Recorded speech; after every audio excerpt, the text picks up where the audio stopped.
Excuse me. Need that tea. Well, you know what?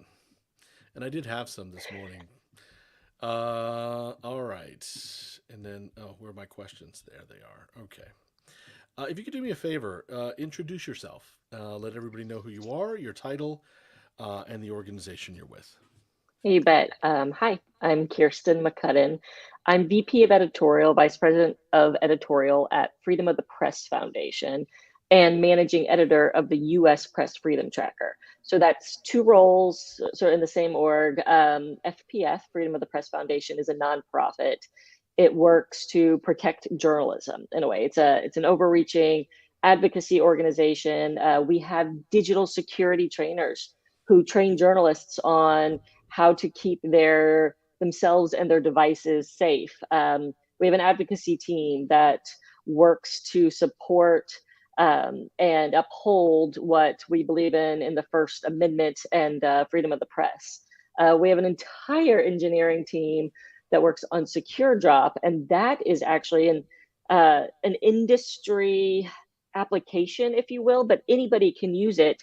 It's a way of very secure messaging, and it's used to talk to journalists to give information safely. Um, at the US Press Freedom Tracker, that is a whole project in itself that documents aggressions against the press. And what does that mean? That's anytime a journalist is assaulted in the course of their work. So, journalist is out reporting and gets hit by an individual who doesn't want them there, or gets shoved to the ground by law enforcement while at a protest. The tracker is the only one in the US. The US Press Freedom Tracker is the only US focused place for this kind of documentation. So that was assault, also arrest of journalists, also if they get subpoenaed. And the reason we'll go into all the reasons why that's important. And so that's my title. It's long, but it also does a lot of things at the organization. And I really love the work that I do. So I'm so excited to be here and tell you about I want to see your business card. it. I want to see that. Like it wraps around. That's a title, definitely. The organization is relatively new. When you think about it, it hasn't been around that long. What was the impetus to start it? So FPF, yeah, is about 8 years old, and the tracker itself was launched in 2017. A lot was happening in 2017. Before that, advocacy groups, news orgs were getting together and realizing there was no one place to track what was happening to U.S. journalists. If a journalist was arrested, its news org, that person's news org might write about it, or an advocacy group might write about it, but there was no way to say, like, hey, how many journalists have been assaulted in 2016? We don't know because there wasn't one place that kept it all and did what we do, which is also work to verify that information and put it all together in a way that's really easy to digest for the public. So in 2017, the US Press Freedom Tracker launched.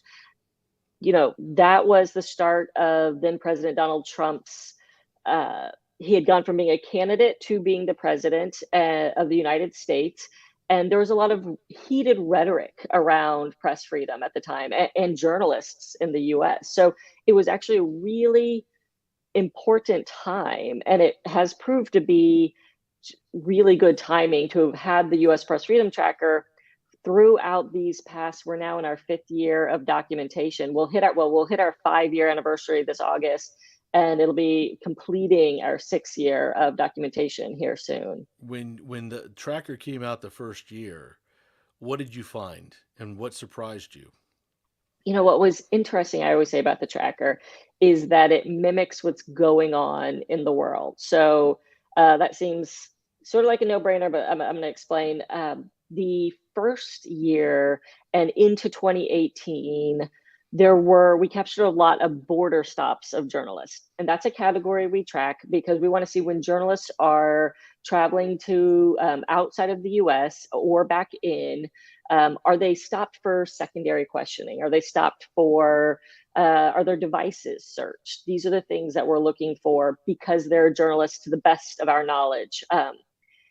And that timing, if you remember back then, there was a lot of talk about the migrant caravan at Hmm. that time. So we were tracking a lot of journalists who were being stopped at the border. So we found that in 2017. We also at the time were tracking one at a time every time uh, President Trump said something negative or threatening against a journalist.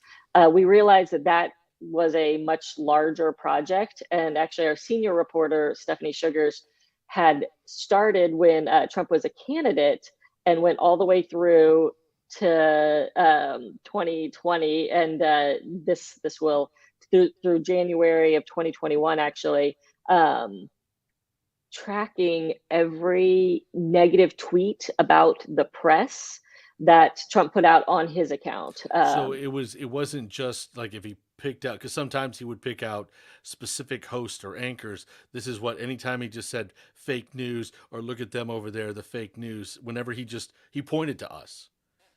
Over and over, actually more than Okay. 2,000 times, Wow. which, Stephanie had to track all of those, but both. And so we have this really neat database where you can both find, track via, see how many times he said fake news and how many times he called out individual reporters in the rankings of those individual reporters who was called out more. So that's something that we did not because we live to read every single tweet of every single person in the world, but this is the president of the United States who Yeah. has a very, very large megaphone, not just in the US, but the leader of the free world. And by denigrating press on a near daily basis, it averaged to be more than one a day over all those years. It means something because that rhetoric starts to be normal. We start to get used to hearing it all the time. And why I bring that up is you asked, well, what was 2017? We were like, oh, President Trump said fake news and did it one at a time. And we're like, wow, this is a bucket load of fake news. We need to organize this elsewhere and continue organizing it elsewhere. And so that's how we sometimes see trends that start to come through. And what we try to do at the tracker is make those trends make sense for everybody else. Hmm. What is a I'm wondering what the foundation does or can do when you look at what's happening right now around the world, especially in Russia. With the invasion of Ukraine, we've seen now Vladimir Putin basically tell the press, you don't talk negatively about this war, and controlling the message. I mean, I know you're watching it. What is the foundation? What can you do in helping journalists all the way around the world? Yeah, it's a great question. One thing that we do in addition to advocacy is that digital security team that I mentioned. Keeping safe right now is the number one thing for journalists. We've sadly lost 5 journalists already covering the Ukraine war. Many more have been injured. Um, Freedom of the Press Foundation, with our specific tech background, one of the specialties, one of the things that we can do is keep training journalists on encryption, use of encryption tools, for example, how to speak to people, to sources, to one another safely. That's a huge part of this, new kind of war, an information war, as well as soldier and on the ground war. Coming back to here in the United States, and again, since the tracker started, what are the trends telling us about what's, I guess, how people view the news press, how they treat the news press?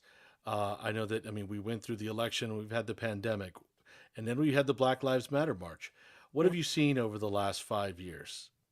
Well, it's been incredible following that journalists really are that mirror, that reflection to society. So you mentioned the Black Lives Matter protests that began in 2020 and really went through 2021 specifically for this. I mean, Black Lives Matter matters had been around for a while, but we're talking about the national protests that were sparked by the death of George Floyd in May 2020, into May 2020, and the reaction to those across the U.S. and not just the reaction, but the law enforcement reaction to that reaction. So it probably not since the Civil War have we seen widespread national protests. Journalists were out covering that. That's what we do. And 2020, for the tracker, seeing it from the lens of the tracker, we saw more assaults of journalists than all the years of our history combined. We saw more arrests of journalists than all the years of our histories combined, just at the end of 2020, really that end of May into June and July, and from cities and states across the entire US. So there was a very strong law enforcement reaction, not just to the protests themselves, but to the journalists covering them. And that's why I say, journalists really are that mirror of society. From the covering the migrant caravan that I mentioned in 2017, 2018, where it's in the news, it's in the cycle. Well, journalists are covering it. So they're also getting stopped at the border. Into 2020, massive national protests, journalists are covering it, and they're also assaulted and arrested. You talk about the coronavirus pandemic. When there are protests for that, either for lockdown measures or against lockdown measures, journalists are covering it, and we cover what's happening to them covering it. It's almost meta, but it really is this mirror of society. So what we're seeing right now is 2022 has been I really hesitate to say quieter year, but from the viewpoint of the tracker versus what we saw in 2020 and 2021 for those national protests. I was thinking about what you said. You think about reporters covering war, reporters in Mexico, where it's extremely dangerous. I mean, there's so many different places I could pick here, but not something you would think would be a problem in the United States, and yet you're seeing journalists being attacked, whether by just ordinary citizens, or a president, or the police.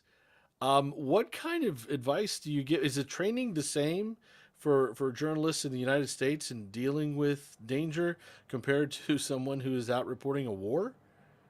The US still has some of the broadest and most comprehensive safety measures for the press. It's written into our Constitution, but there's definitely has been this feeling of what we're hearing, what the tracker hears from journalists on the ground of, well, I didn't expect that. I didn't expect to cover a protest in the United States of America and be targeted with crowd control munition. It's still, but when you're asking me about comparison, I mean, Mexico has lost 6 to 8 journalists already this year. We're in March. That there are other countries, and our great partners, Reporters Without Borders, Committee to Protect Journalists, they have really robust data to compare across the world with. And if you're interested in it all, I highly, highly recommend. There's a yearly global ranking from RSF, Reporters Without Borders, and CBJ keeps on its site a map and an updated list of what's going on across the world. We're very U.S. focused, so while we see an uptick, you do still have to compare it to the rest of the world. But those feelings of being able to go out and not being worried about your safety, I think they have been eroded. And I'll use an example. During the inauguration, I was asked, well, what are organizations doing to keep journalists safe? And we have to remember that inauguration was rolling really right off of a very tense presidential election contested, um, continuation of Black Lives Matter protests, the coronavirus pandemic, and has all these layers, right? With that, journalists covering the inauguration, it was a major photography outlet that said, we're sending our journalists differently prepared than before, with flak jacket, with bulletproof vests, with helmets. On the other hand, you have journalists who tell us now they prefer not to wear identification when possible because they don't want to be a target. So you're really seeing two different reactions, and both valid reactions to this. One being, I want to be there and I want to observe, but I don't want to have a target on my back. And the acceptance of things could get unsafe, and I'm going to take all the protections possible. Certainly during the protests of 2020, I mean, Portland had protests for more than 100 days straight, and journalists covering it just nightly would be in goggles, vest, helmet, knowing that so much munition, crowd control, tear gas was being used. That was the only way they'd be able to stay out and keep covering it. That is so odd to hear that because it sounds like you're talking about another country, like in a war in another country. That is so unique. I wanted to ask, because you had mentioned a couple of things that the foundation does. I wanted to ask a little bit about, I found this is fascinating. The secure drop. What is that? How does that work? Yeah, it's this. So FPF, Freedom of the Press Foundation, runs the upkeep of it and the installation of it. But what it is a secure messaging system, essentially, that a newsroom could install, but also anybody can install. It's not just for newsrooms, that allows let's say, a source, a whistleblower who wants to be able to transfer information safely without giving away what we call PII, personal identifying information, because that's everywhere. If you just text somebody on your phone, you're giving away a lot of information that you can be traced back to. So secure drop is there are terms that our engineers use, like air gapped, but the way, because I'm just a normal person, it's safe on both ends. So that way, all identifying information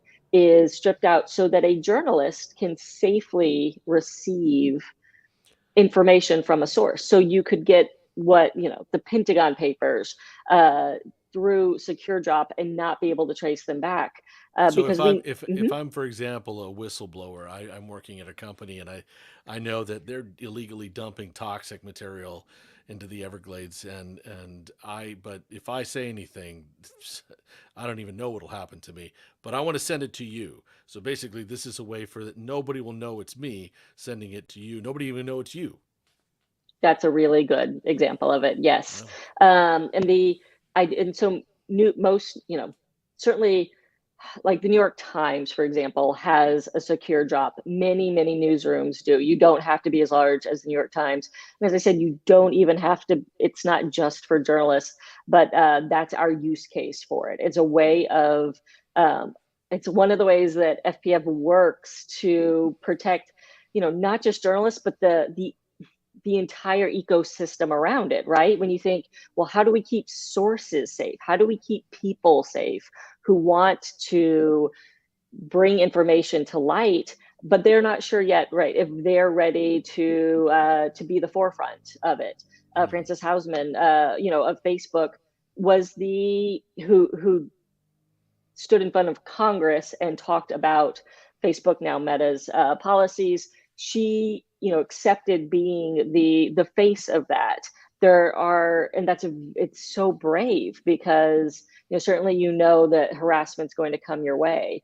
That this is a way to be brave, as well as to feel secure about how you're doing it. So newsrooms, they'll usually have, here's how to reach our secure drop. And so that's one way of doing it. Yeah, and it's this really neat thing that the org does, that Freedom of the Press does, because it's that ecosystem, right? When you have to think about all the ways of protecting journalists, and journalism itself.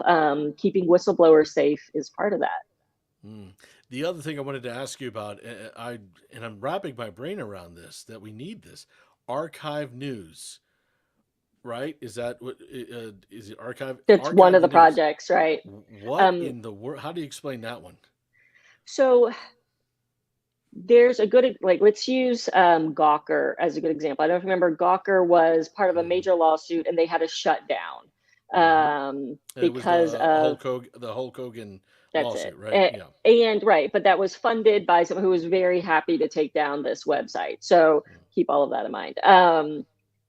When the news site goes down, so does all of that work that journalists have done, all the stories they've told of people.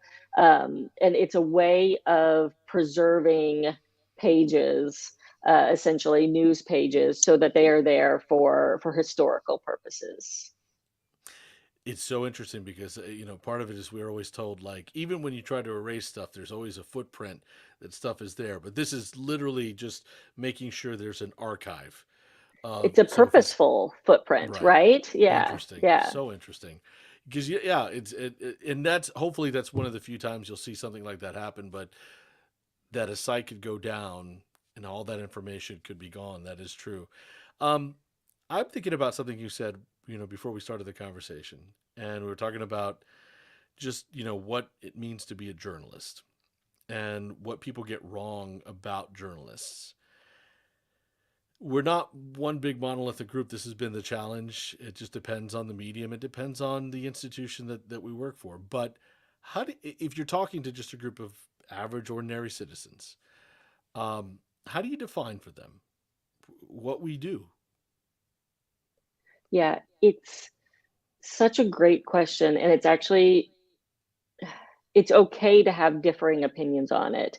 But one thing I always say is you have to remember journalists aren't card carrying professionals in the sense of it can be likened more to a calling than a profession. It's my job, and I give my, like, just forgive me for a sec, I'm going to give you my trajectory here, right? So I did my undergrad, well, I was editor of my high school newspaper. I did my undergrad in journalism. I did my master's work in journalism, and then I've spent the last couple decades at newspapers, magazines, digital news outlets, and so created my journalist bona fides that way through what would be considered uh, a very straightforward path. I've always loved journalism. I've always wanted to do it.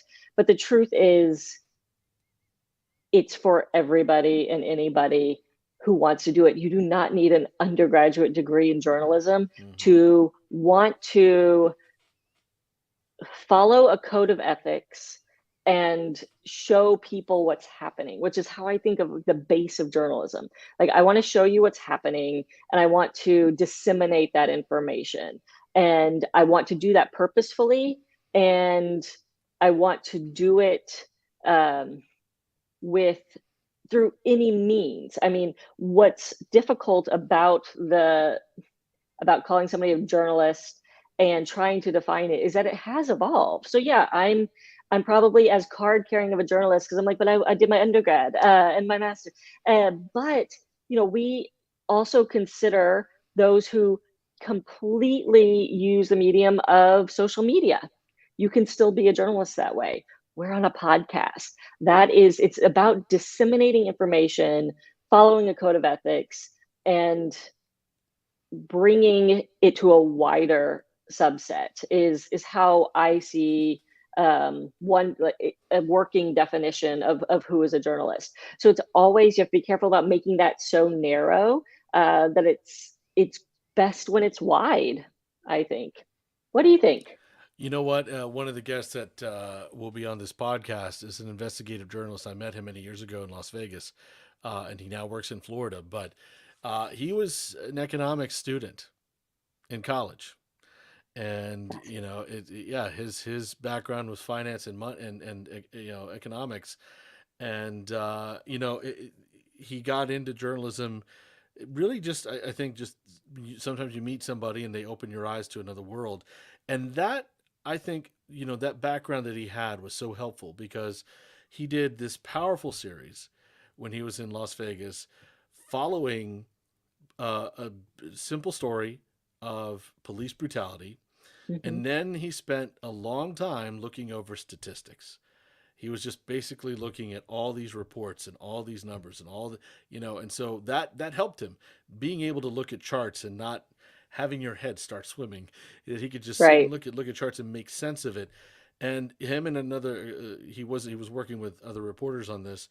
They had a powerful series that came out that eventually led to, and I think this is the other thing I want to ask you about is, the power of journalism is that over time and all these stories and all this reporting that they did led to the U.S. Department of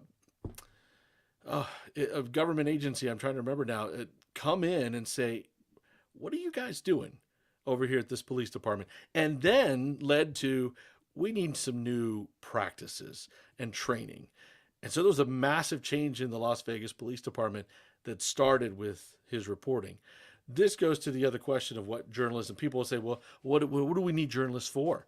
Right. If people are on Twitter and social media, I can just, the president's tweeting at me. He can tell me what's going on. I don't need you. Why do we need journalism? Yeah.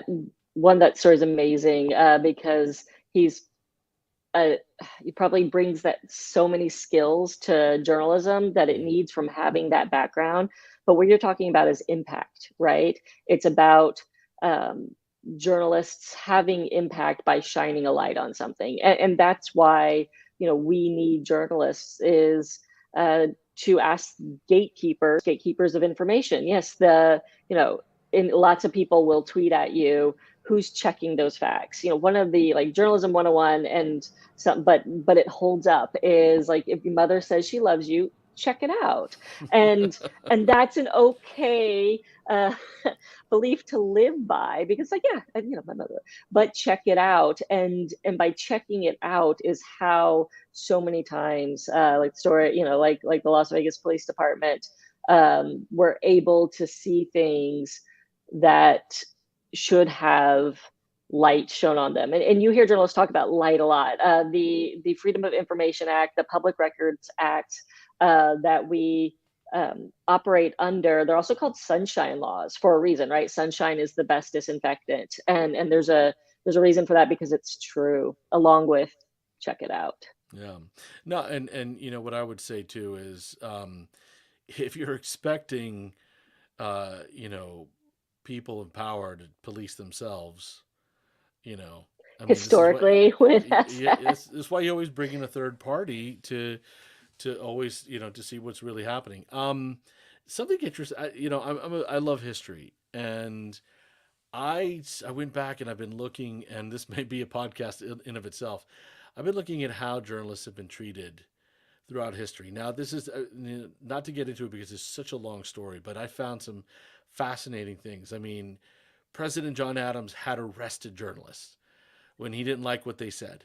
Now, granted, it was a little while later when we finally got, freedom of the press, but he basically was using British law to excuse himself to do that. And so I thought that was interesting. You had publishers and journalists who were abolitionists, and then 100 years later, you had journalists and publishers who were civil rights, activists as well. And so, throughout history, journalists have been attacked. I think that's probably getting worse now, but there's just all these fascinating stories. So what I'm getting at is really, I wonder what your thoughts. Is this just a field that is always going to have a level of risk to it? Ooh. I'd like to start my answer with a book recommendation. Uh, Presidents and the Press is an amazing president. Have you read that? No, but you know Okay, what? It's on the list now. put it on the list. It is a president by president breakdown of each president's interaction and relationship with the press. It was recommended to me. And on one hand, if you start from the beginning, you can move through every single president, or you can just look through. And, there are, you're right about putting things in a historical context, right? Because while information moves faster than it ever has, and it's really hard to compare George Washington with a Trump tweet or a fireside chat. Information has all the dissemination of it has always evolved, and so too have these relationships with the press. Will it always be full of tension? I think it has to be full of tension, because the job is to do things that not everybody wants done. Certainly those who are hoarding power for the wrong reasons, hoarding money for the wrong reasons. Now, physical safety, online safety is all new and evolving in a way. So it's really hard to take a crystal ball and look at what the future will be. I think online harassment, because it's very hard to track, it's very hard to stamp out, will continue to evolve, and that is a real security risk for journalists.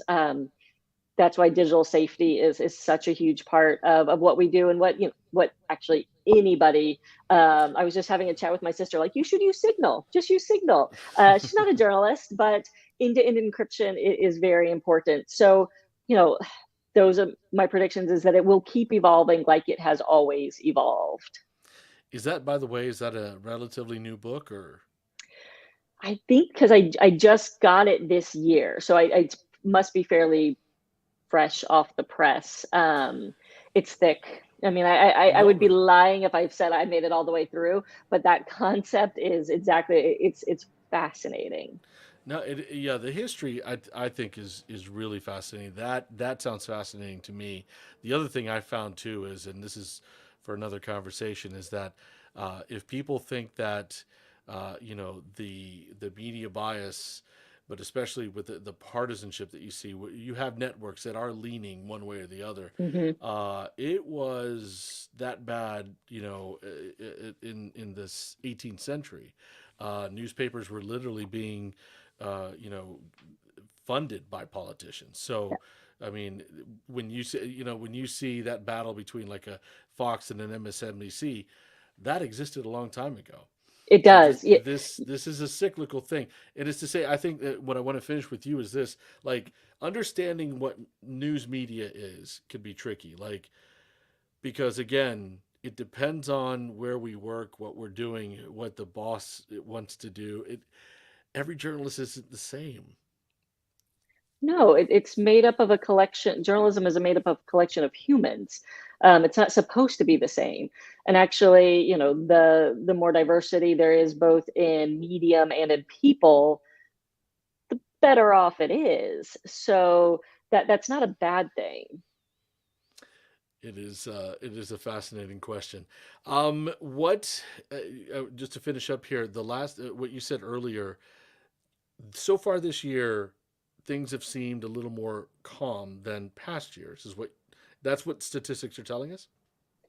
That's what the tracker is documenting so far this year. Now, we never know how a full year is going to play out. We didn't know that by mid 2020, we would see more journalists assaulted or arrested than ever before.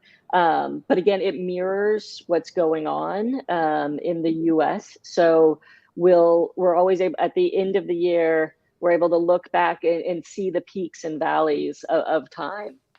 But do you think that it's being reported enough, that enough journalists are coming out and saying, "Hey, somebody smashed my camera," or "Hey, somebody's been attacking me on Twitter"?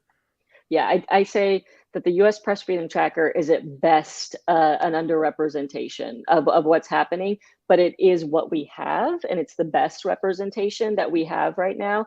My team is working all the time to make sure journalists, news orgs, everybody's aware that this is where you report incidents, and that reporting informs legislation, it informs advocacy, that it's so important to document it, even though journalists hate being the story, because we're able to see these trends and maybe do something about it. And that's for legislation, that's for advocacy groups to do. And really, our job is to collect it and organize it so we have some sense of what's going on. It's an important job, and I could speak as a journalist. Really grateful that the foundation is there. Thank you so much for what you do. Well, thank you. And I say that like I hope to never have to talk to you. That's Kirsten, no, I totally get that. That is the one time I would say, well, thank you. yeah. Kirsten, thank you so much for being in the reporter studio. Thanks for having me. It was really pleasant. Fantastic. Let me just stop